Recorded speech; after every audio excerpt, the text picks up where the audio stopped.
dan Pendidikan bersama jaringan Mnet Radio, pemersatu hati selalu dinanti.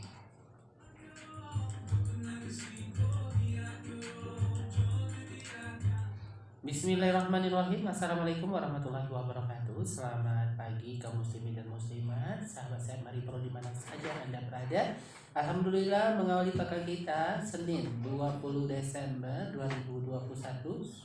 Kembali kita bersua di udara di ajang tausiah subuh bersama jamu tetes Mari Pro, makin nyata makin terasa lebih dari jamu tetes biasa. Dan selamat pagi juga buat pendengar kami yang telah monitor di live streaming Mnet Radio.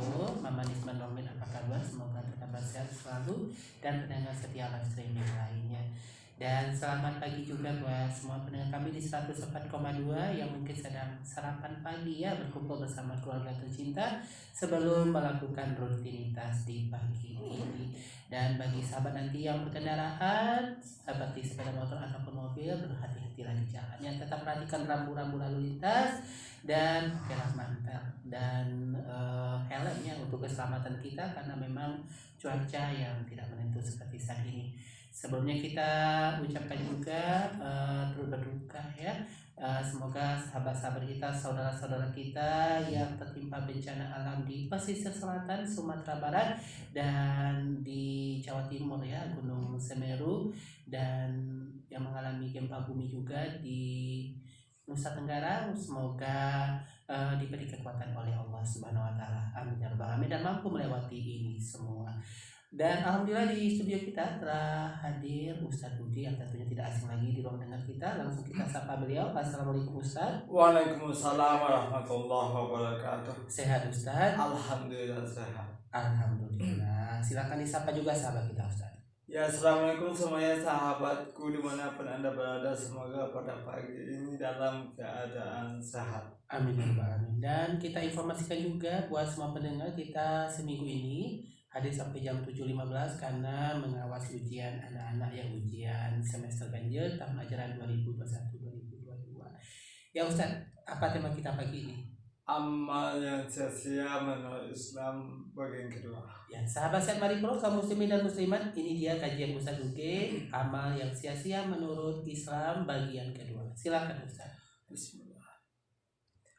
Assalamualaikum warahmatullahi wabarakatuh. Alhamdulillah, alhamdulillahi rabbil alamin. Wassalatu wassalamu ala asrafil anbiya'i wal mursalin wa ala alihi wa ashabihi ajma'in.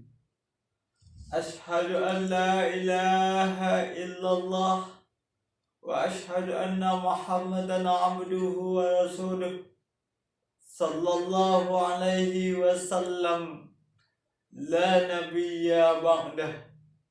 Allahumma fasalli wa sallim wa barik ala Muhammad wa ala alihi wa ashabihi ajma'in.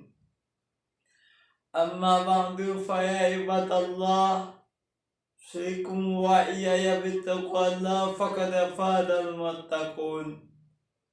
Ittaqullah haqqa tuqatih wa la tamutunna illa wa antum muslimun. Kaum muslimin, sahabatku dimanapun Anda berada, segala puji dan syukur mari sama-sama kembali kita persembahkan kepada Allah Subhanahu wa ta'ala, yang mana pada saat ini Allah masih berikan nikmatnya kepada kita semua. Baik itu mungkin berupa nikmat makanan, nikmat minuman, nikmat kesehatan, nikmat kehidupan, nikmat kesempatan, dan nikmat yang lain yang semuanya kita butuhkan di dalam kehidupan kita. Maka mari kembali kita sucikan hati kita. Kita jernihkan fikiran kita kembali untuk mendekat kepada Allah Subhanahu wa ta'ala. Memuji Allah dengan ucapan Alhamdulillahirabbil alamin.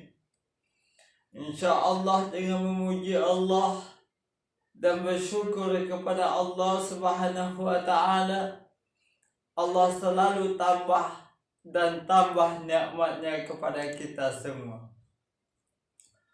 Yang penting kita ingat adalah dalam kehidupan kita tentunya tidak bisa lepas daripada nikmat Allah Subhanahu wa Ta'ala. Gak ada satupun makhluk hidup, gak ada satupun manusia yang bisa melanjutkan kehidupan mereka tanpa adanya nikmat Allah Subhanahu wa Ta'ala.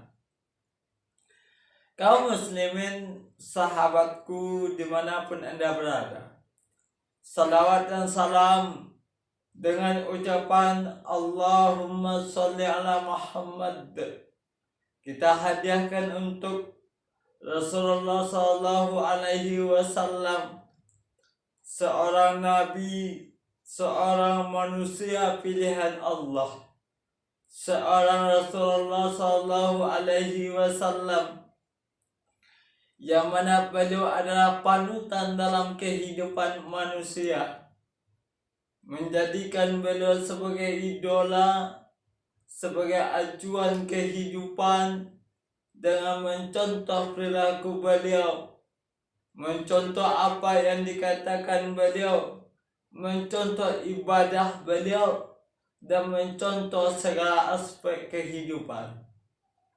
Maka ketika kita mencontoh daripada segala aspek kehidupan Rasulullah Sallallahu Alaihi Wasallam dengan cara mengamalkan isi Al-Quran, mengamalkan sunnahnya, maka kita sebagai umatnya akan selamat dalam menempuh kehidupan, baik itu kehidupan di dunia sampai kepada kehidupan akhirah.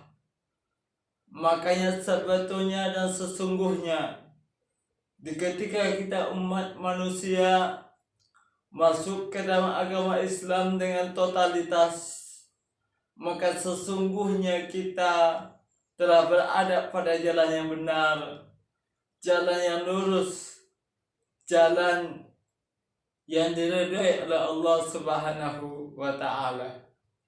Makanya berpegang teguhlah kita untuk selalu kepada Al-Quran dan Sunnahnya. Rasulullah Sallallahu Alaihi Wasallam mengatakan, jika kalian berpegang teguh kepada kedua yang aku tinggalkan, kata Rasul, maka lan tadillu abada. Sekali-kali, kata Rasulullah Sallallahu Alaihi Wasallam, tidak akan pernah sesat untuk selama-lamanya. Kaum muslimin, sahabatku dimanapun Anda berada, dalam kehidupan kita manusia, tidak ada manusia yang tidak mempunyai suatu amal, gak ada manusia yang tidak mempunyai suatu perbuatan, gak ada manusia yang tidak melakukan apapun. Cuma persoalannya adalah setiap manusia itu tentu ada perbedaan satu sama lain dalam melakukan suatu amaliyah mereka. Mungkin mereka melakukan amal yang banyak, ada pula manusia itu mungkin perbuatannya sedikit, ada pula perkataannya yang banyak tapi amalnya sedikit, ada pula pekerjaannya yang banyak tapi perkataannya sedikit. Berbagai bentuk dan tipe kehidupan manusia yang ada dalam kehidupan dunia. Makanya kita sebagai umat Islam, yang Islam itu memberikan suatu petunjuk kepada kita, bahwasanya dalam kehidupan kita ada yang dinamakannya dengan waktu. Waktu mesti kita alami dan kita lalui dalam kehidupan kita. Maka setiap waktu yang kita lalui itu, maka kita bagaimana menggunakan waktu itu dengan maksimal, beribadah, menambah amal kepada Allah Subhanahu wa Ta'ala. Jangan sampai waktu yang diberikan Allah kepada kita menjadi yang sia-sia. Betapa banyak mungkin waktu yang Allah berikan kepada kehidupan kita. Mungkin itu dalam hitungan minggu, mungkin itu dalam hitungan bulan, bahkan mungkin itu dalam hitungan puluhan tahun. Apalagi umat Nabi Muhammad SAW yang mungkin kehidupannya rata-ratanya puluhan tahun. Mungkin hanya apalagi pada saat ini 100 saja umur umat Nabi Muhammad SAW saat ini itu sudah sangat jarang. Cuma sedikit yang usia mereka saat ini sampai 100. Palingan 70-an sudah meninggalkan dunia. Palingan 60-an sudah meninggalkan dunia. Sama mungkin perbandingannya tentu enggak jauh daripada kehidupan Rasulullah. Rasulullah mengakhiri kehidupan beliau di atas dunia ini hanya sampai umur 63 tahun lebih kurang. Maka umat beliau, umat Nabi Muhammad SAW tentunya tidak akan jauh kisarannya daripada umur Rasulullah SAW. Persoalannya bagi kita adalah bagaimana dengan amal ibadah yang kita lakukan dalam rentangan waktu yang sedikit itu. Kaum muslimin, sahabatku dimanapun Anda berada, berbicara masalah amal, tentunya kita ingin amal ibadah kita itu banyak. Di samping banyak ibadah itu, tentunya amal ibadah itu kita berharap agar Allah menerima suatu ibadah kita. Suatu amal yang kita lakukan, kita berharap agar Allah menerima ibadah itu dan memberikan pahala untuk kehidupan kita kelak. Apalagi orang Islam yang beriman kepada Allah Subhanahu wa Ta'ala. Maka setiap aktivitas mereka, setiap amalannya tentu ingin menjadi ibadah di sisi Allah Subhanahu wa Ta'ala. Baik itu sedikit ataupun banyak. Maka setiap orang Islam yang melakukan ibadah dan amalia mengharapkan pahala dari Allah Subhanahu wa Ta'ala. Kalau seandainya amalan itu tidak ada gunanya, enggak ada manfaatnya, enggak ada pahalanya di sisi Allah, itulah yang disebut dengan sia-sia. Percuma kita beribadah kalau sia-sia. Percuma kita beramal kalau sia-sia. Percuma kita melakukan suatu kegiatan, agenda, rutinitas apapun itu, kalau seandainya hasilnya juga sia-sia. Maka dalam kehidupan manusia, apalagi orang Islam yang beriman kepada Allah Subhanahu wa Ta'ala, bagaimana berupaya setiap amalannya, setiap perkataannya, setiap pekerjaannya, setiap ibadahnya yang mereka lakukan dalam kehidupannya menjadi suatu hal yang beruntung di sisinya dan dibalasi oleh Allah Subhanahu wa Ta'ala. Kaum muslimin, sahabatku dimanapun Anda berada, makanya melanjutkan tema yang telah berlalu, yaitu tentang amal yang sia-sia dalam pandangan Islam. Yang kedua adalah beramal namun syirik besar. Nah, inilah tema mungkin yang kita angkat pada saat ini. Sebagaimana yang telah kita ketahui pada pertemuan sebelumnya, bahwasanya amal yang sia-sia dalam pandangan Islam itu yang pertama adalah beramal namun murtad atau keluar dari agama Islam.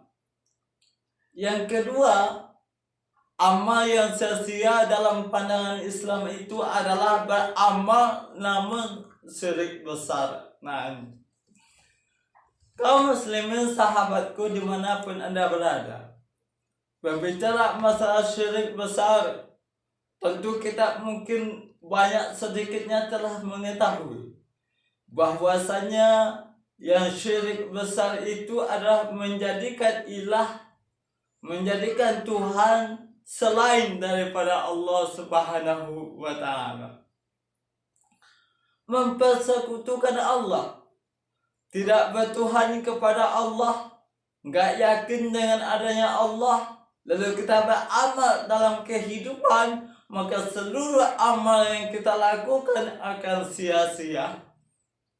Mungkin seorang yang beragama non-muslim melakukan suatu pemberian, suatu sedekah untuk pembangunan masjid, maka amalnya sia-sia. Kenapa? Karena mereka dalam keadaan syirik, dalam keadaan mempersekutukan Allah Subhanahu wa ta'ala.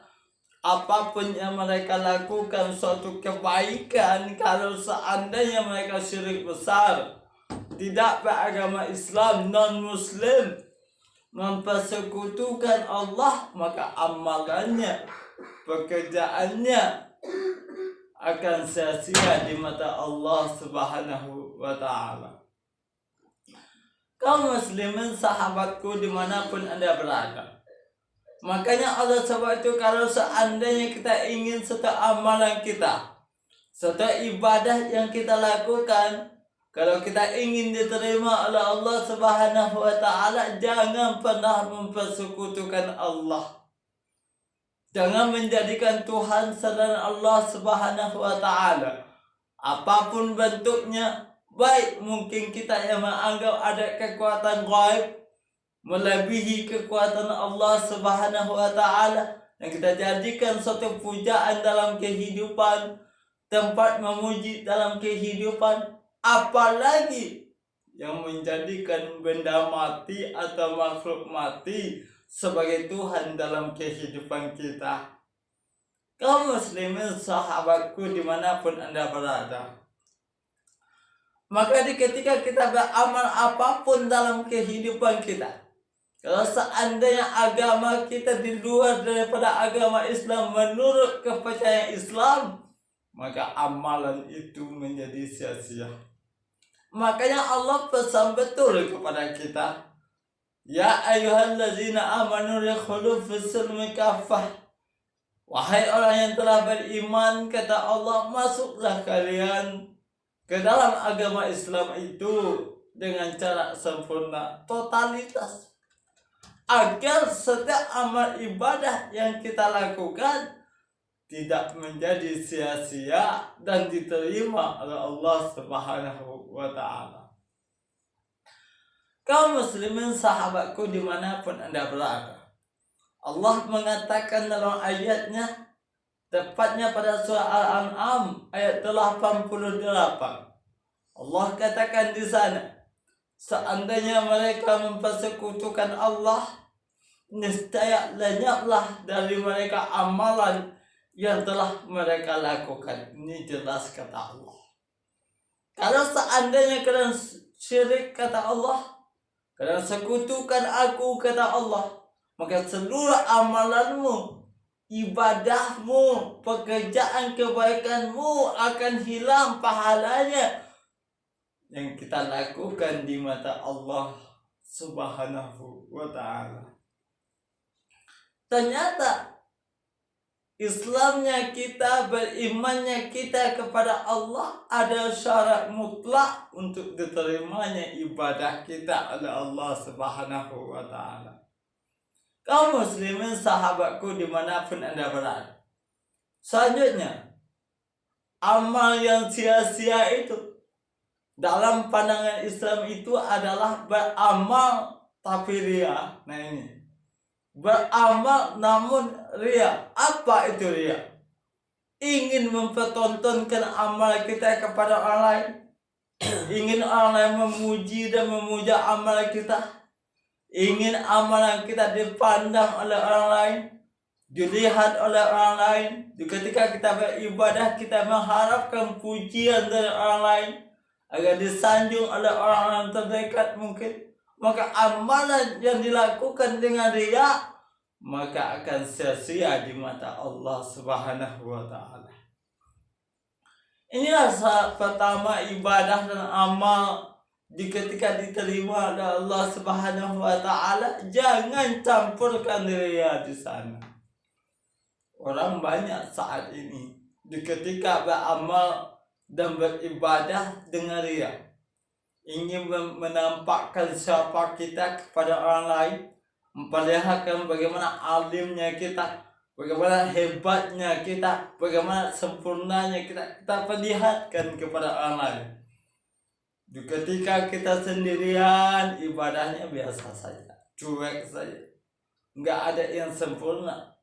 Ketika orang ada melihat, wah nggak tanggung-tanggung nih, ibadahnya, sholatnya pelan banget, lama banget.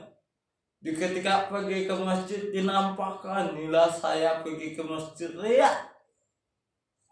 Di depan orang banyak ditampakkan, nih saya nih, saya ustadznya di sini, saya buyanya di sini, saya alimnya di sini, menampakkan kita kepada orang lain dengan tujuan agar orang lain itu mengenali kita, menjadikan kita terkenal dalam kehidupan, menjadikan kita sebagai favorit dalam kehidupan masyarakat, menjadikan kita orang yang dilebihkan, yang dituakan dalam masyarakat. Dengan tujuan itulah kita beribadah, maka ibadah kita akan ditolak oleh Allah sia-sia. Makanya kalau beramal itu jangan riya, jangan sombong, jangan niatkan selain daripada Allah Subhanahu wa Ta'ala. Kita akan diangkat derajat kita oleh Allah Subhanahu wa Ta'ala ketika kita beriman dan berilmu pengetahuan. Allah yang akan angkat derajat kita, bukan kita sendiri yang ingin mengangkat derajat kita. Enggak di depan orang ramai kita duluan, kita cepat ke depan lalu ngomong. Baru ada misalnya keramaian apapun bentuknya, ada kematian contohnya, lalu orang ramai di sana, kita duluan ngomong. Atau ketika acara lain misalnya, tanpa dipersilahkan pun kita duluan ke depan. Apapun bentuknya, itu sebetulnya menampakkan ibadah kita, memperlihatkan amal ibadah kita kepada orang lain, bahwasanya kitalah yang lebih unggul ketimbang orang lain. Itu yang dinamakan dengan riya dalam beribadah. Penting untuk kita ketahui bahwasanya ketika kita telah riya dalam beribadah, maka riya itu akan membakar, akan menghanguskan segala ibadah kita. Bak api yang membakar kayu bakar, yang tinggal hanyalah debu. Makanya kaum muslimin, sahabatku dimanapun anda berada, jika kita ingin amal kita enggak sia-sia, lantas diterima oleh Allah Subhanahu wa Ta'ala, jangan riya dalam beribadah. Yang keempat, amal yang sia-sia dalam pandangan Islam itu adalah beramal namun tidak karena Allah, tidak lillahi ta'ala. Nah ini, beramal bukan niatnya karena Allah. Padahal Rasulullah katakan innamal a'malu binniyat. Sesungguhnya amal itu bergantung kepada apa yang mereka niatkan. Kalau niatnya beribadah untuk diperlihatkan kepada orang lain, ya sampai di sana saja. Orang udah lihat, ya udah habis perkara. Kalau beramal itu kena mengharapkan suatu hadiah misalnya, ya udah dapat hadiah habis ibadah. Kalau seandainya beribadah itu menampakkan rajin kita kepada mertua, ya udah. Kalau udah lihat oleh mertua, maka selesai ibadah. Maka segala sesuatu ibadah dan amal kita yang kita lakukan bukan karena Allah, maka amalan itu akan sia-sia di sisi Allah. Kaum muslimin sahabatku dimanapun Anda berada, makanya kalau beramal beribadahlah karena Allah. Coba kita niatkan sesuai dengan ayat Allah yang mengatakan suatu gambaran dan pelajaran bagi kita. Inna sholati wa nusuki wa mahyaya wa mamati lillahi rabbil alamin. Sesungguhnya sholatku, ibadahku, hidupku, matiku karena Allah yang menciptakan alam ini. Nah inilah niat kita beramal karena Allah Subhanahu wa ta'ala. Akan sia-sia kalau seandainya kita beramal lalu bukan karena Allah Subhanahu wa ta'ala. Kaum muslimin sahabatku dimanapun Anda berada, selanjutnya amal yang sia-sia dalam pandangan Islam itu adalah, ini mungkin sering juga kita lakukan ya, hati-hati nih, beramal tapi diungkit-ungkit. Nah ini disebut-sebut, ini mungkin banyak terjadi pada diri kita mungkin.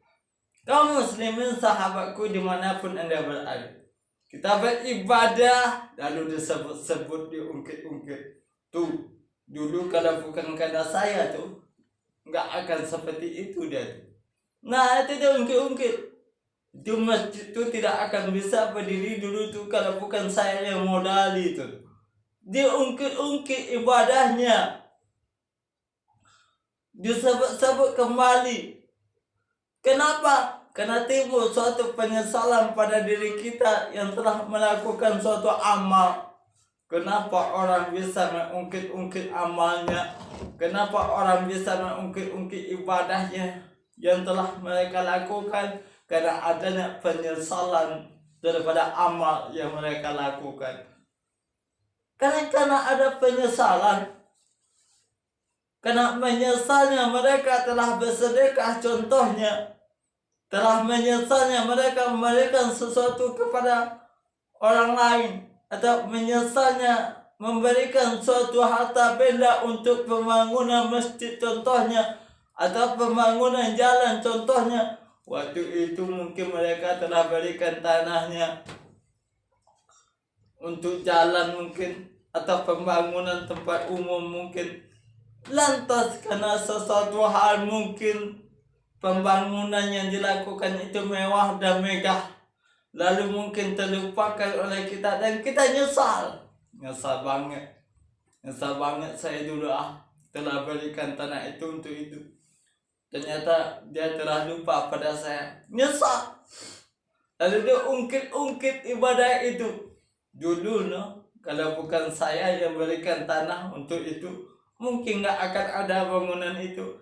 Diungkit-ungkit, disebut-sebut kembali. Ini akan sia-sia dalam pandangan agama Islam.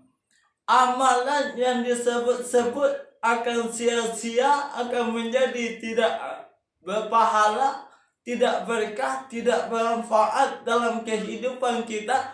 Kalau seandainya ibadah itu, amal itu diungkit-ungkit dalam kehidupan kita kembali. Kaum muslimin sahabatku dimanapun Anda berada, begitu juga dengan masalah sedekah yang kita lakukan. Sedekah percuma saja kita lakukan kalau seandainya kita ungkit-ungkit, kita sebut-sebut, apalagi menyakiti hati penerima. Allah katakan dalam ayatnya, la tubtilu sadaqatikum bil manni wal adha. Jangan engkau menghilangkan, membatalkan, menghabiskan dan menghapuskan pahala sedekahmu dengan cara menyebut-nyebut dan menyakiti hati penerima. Nah, ini pesan Allah kepada kita. Kalau amal itu sudah disebut-sebut, sering sekali menyebutnya, sering diungkit-ungkit, sering diperingatkan kembali kepada orang lain, maka amalan itu akan menjadi sia-sia dalam kehidupan kita. Kekayaan sudah habis, uang sudah habis, modal sudah habis untuk pembangunan sesuatu. Lantas kita sebut lagi, kita cari kesalahan lagi, maka amalan itu akan sia-sia dalam pandangan agama Islam. Selanjutnya, amalan yang sia-sia dalam pandangan Islam itu adalah melakukan amalan yang tidak dihalalkan dalam pandangan agama Islam. Melakukan amalan yang haram, nah ini sia-sia. Apapun bentuknya yang mengarah kepada keharaman, kepada dosa dan kesalahan, maka amalan itu akan sia-sia. Contohnya apa? Contohnya kita berikan sebagian daripada harta benda kita, uang kita untuk pembangunan diskotik. Nah, ini amalannya akan sia-sia. Kenapa? Diskotik itu sudah jelas. Nanti ujungnya banyak sedikitnya diskotik tentulah menjadikan tempat itu sebagai tempat yang diharamkan oleh agama Islam. Maka amalan seperti itu akan sia-sia di mata Allah. Percuma saja buang-buang uang saja untuk pembangunan bar, pembangunan diskotik, tempat hiburan yang dilarang oleh agama, tempat perjudian, tempat perzinahan, tempat maksiat, lalu kita korbankan uang kita, maka amalan seperti itu jelas akan sia-sia di hadapan Allah Subhanahu wa ta'ala. Kaum muslimin sahabatku dimanapun Anda berada, selanjutnya yang tak kalah penting untuk kita ketahui bahwa amalan yang sia-sia dalam pandangan Islam itu adalah amalan yang bid'ah. Apa itu bid'ah? Suatu amalan yang tidak ada sumbernya, yang tidak dilakukan oleh Rasulullah SAW dalam kehidupan beliau, lantas kita lakukan tanpa ada dasar yang kuat dan suatu ketentuan yang dibolehkan oleh agama. Makanya bid'ah itu adalah suatu kesesatan, dan kesesatan itu tempatnya tak lain dan tak bukan adalah neraka. Mudah-mudahan pengajian dan tausiah yang kita sampaikan pada saat ini berikan suatu manfaat kepada kehidupan kita, apalagi dalam beramal dan berbuat, agar dan supaya amalan kita diterima oleh Allah Subhanahu wa ta'ala dan tidak sia-sia. Maka dapat kita ketahui bahwasanya amalan itu akan sia-sia apabila telah melakukan hal-hal yang telah kita sampaikan di atas. Mudah-mudahan bermanfaat. Fa'tabiru ya ulul absar la'allakum turhamun. Alhamdulillahirrahmanirrahim. Terima kasih kepada Ustadz Ugi yang telah mengadakan kajian tausiah di ruang dengan kita.